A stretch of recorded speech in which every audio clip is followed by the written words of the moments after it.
Detaje të reja kanë dalë në dritë nga zjarri i fuqishëm që përfshiu një pallat 12 katësh në kompleksin Arlis, pranë QSUT në Tiranë. Sipas hetimeve, kamerat e sigurisë të bizneseve përreth kanë fiksuar momentet para shpërthimit të flakëve, ku shfaqen 5 të mitur që qëndrojnë për disa minuta pas një marketi.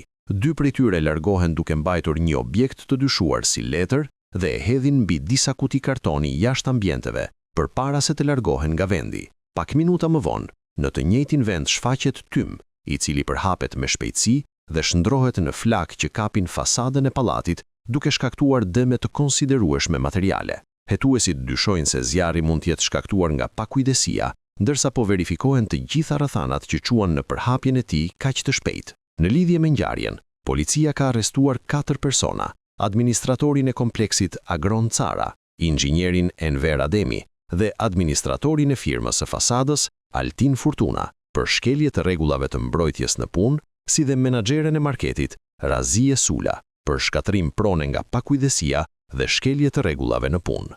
Ndërkohë, nën hetim janë vendosur edhe pronari i kompleksit, Armand Lilo, një i kontraktuar për ndërtimin, si dhe 2 punonjëse të marketit, teksa vijojnë verifikimet për përgjegjësitë konkrete të secilit.